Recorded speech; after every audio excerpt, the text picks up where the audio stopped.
When it comes to fighting wildfires, technology is a game changer. But even before it gets to that point, it's all about early detection. Thanks for joining us at 10. I'm Alexandra Lewis. And I'm Kyle Clark. In those situations where every second counts, folks in Douglas County say technology has been crucial to getting crews out fast.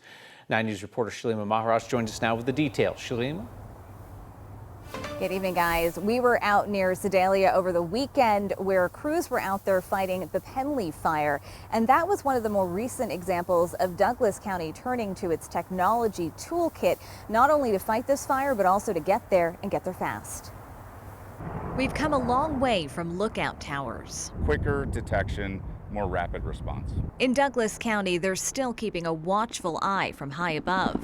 We've always been super aggressive in wildfire response here in Douglas County. So far, the Douglas County Sheriff's Office has responded to 98 wildfires this year, the most they've seen in 6 years. The fuels are critically dry. There's no moisture in the ground.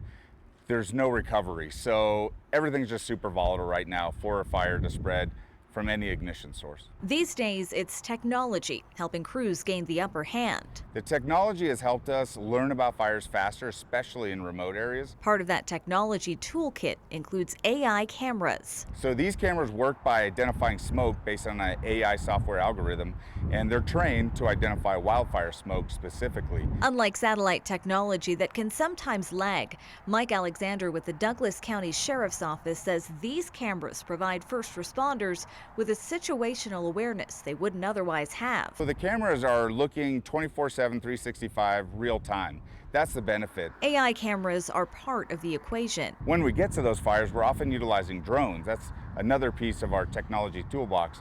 We use those drones to map the fire, get an accurate perimeter, look for values at risk in front of the fire. In the case of the Penley fire that broke out over the weekend, Mike says it was a combination.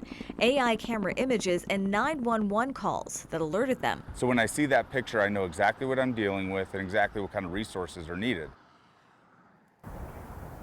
Now, we have been talking to not only Douglas County, but also to Xcel Energy and the AI cameras that are actually being used by Douglas County. That's part of a partnership between Xcel Energy and California-based Pano AI. And Xcel Energy tells us that they are expecting to have 135 of those Pano AI stations operating statewide by the end of the year. Reporting live, Shalima Maharaj, 9 News. If you were outside earlier this evening, you saw some short storms hit the Denver area. Strong rain and hail sent people scrambling ahead of tonight's Rockies-Royals game. The rain caused a short rain delay there. Hail was also seen in Rhino. You can see it caused almost whiteout conditions for a few minutes. Chris, it was just like pouring and then it wasn't. It was a fast mover and it had a beautiful rainbow on my drive down from Evergreen. I had a great view of that right over the city. Radar now is pretty quiet here across Denver. Those showers moving on. Actually, they just fell apart as we lost our daytime heating here. Dry all across the metro area if you have some late evening plans. Little batch of rain that was in southeast Wyoming, western Nebraska is scooting across our northeastern corner. So some light showers up here in Logan County outside of Sterling. We had some sprinkles in Park County earlier. Those are just about wrapped up. And then that little batch of rain down around Trinidad is slowly moving off into the northern part of New Mexico. We are in the 60s across the metro area, 69 at Central Park, Centennial, and here in the backyard at 9 News, 70 over at the airport. Eastern Plains, we still have an 80 hanging on at Fort Morgan, but most of us in the 70s, still some 80s, 89 out in Grand Junction on the western slope. Your headline as we get to the main weather, a dry weekend with a heat advisory on the way. I'll have those details plus a little cool down coming up. Xcel Energy is moving forward with plans to bury roughly 70 miles of power lines across the state as part of wildfire mitigation efforts. Construction is already underway near 75th Street and Lookout Road east of Boulder. Along the Highway 93 corridor between Boulder and Golden, work is expected to begin a little later this year. That project will move about 17 miles of power lines underground. Xcel says undergrounding can help reduce the risk of wildfires caused by downed power lines, but the company says it's not practical to bury every line because it costs about 4 times more than building above ground lines. Xcel says this is the first time the company is using undergrounding specifically as a part of its wildfire mitigation plan. We have historically placed distribution lines underground for aesthetic reasons. So about 50% of our distribution system is already underground. What's new is that we're now doing it as a part of our wildfire mitigation plan, specifically to mitigate the risk of wildfire ignition. It's estimated the Highway 93 project will cost $68 million. Republican nominee for governor Victor Marx is already in trouble for breaking campaign finance law by accepting contributions over the per-person limit. Now he's telling supporters there's a workaround to give him unlimited donations through a new merchandise store. Campaign finance attorneys tell us Marx's plan is unprecedented and clearly illegal. Marx's campaign would not say today where the funds are going, to the campaign, to Marx himself, somewhere else. Marx appears to have set up a new version of his campaign merchandise site without the usual disclaimers that each purchase counts as a campaign contribution subject to legal limits. The site includes packages up to a $1,299 bundle that includes a private Zoom meeting with Marx. Last night, he told his supporters to go to that new site and spend as much as they want without limits to support him. Campaign finance attorneys we talked with were baffled that Marx thinks that this is legal. This is just patently illegal. Like, this is patently something that can't happen. I don't think there's any benign explanation. I think that Victor Marx has been called the con man before, and this is just one more con that he's playing on people. Only I think that the problem is he's going to get caught doing it. The Secretary of State is probably going to wind up finding them pretty heavily for it. The Marx campaign would not answer our questions about the new site or Marx's idea that he can receive unlimited donations. The Secretary of State's Office of Election Division would investigate if there's a complaint. Marx's Republican primary opponents called him a con man and a fraud. He told 9 News in May he doesn't understand why people say that. Also today, Marx announced his running mate, the Republican nominee named retired Marine Corps Colonel George Washington Markert V, to be the lieutenant governor on his ticket.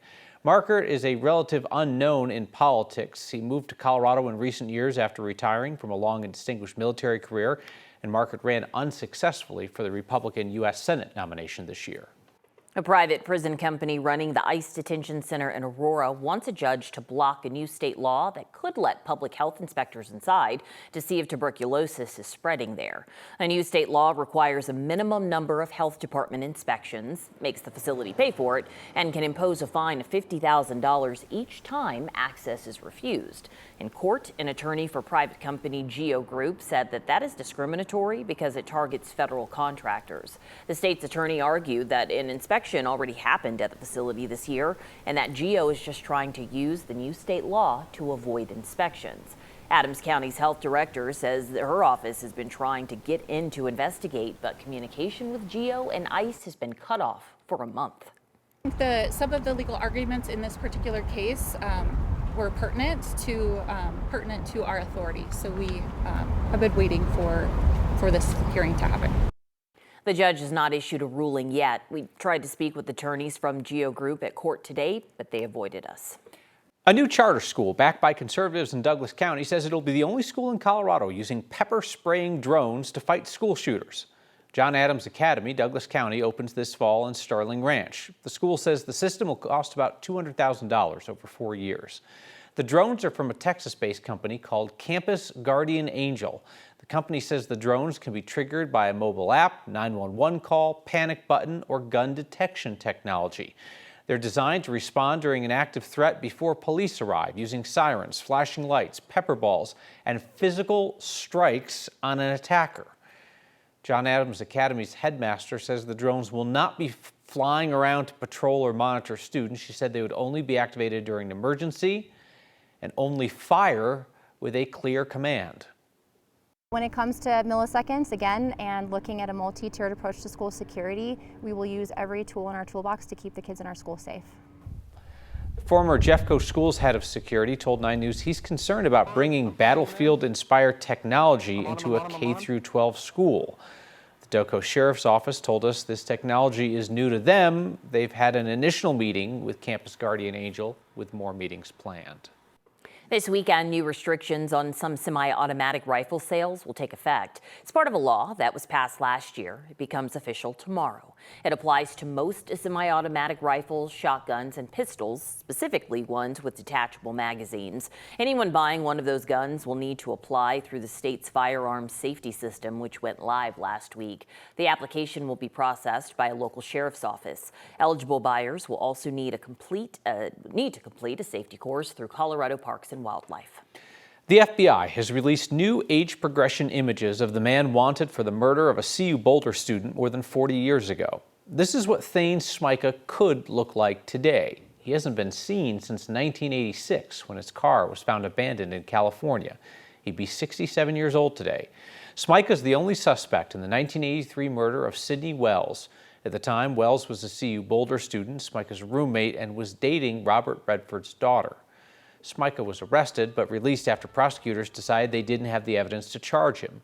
The FBI and Boulder police are hoping that these sketches might help find him. A section of DIA is back open tonight after it closed due to a possible security threat. The airport says a K-9 unit was alerted to an unattended bag near Terminal West Level 6. The area was closed while the Denver Police's bomb squad evaluated. DIA says the area was closed around 5:30 p.m., reopening and resuming normal operations around 6:40.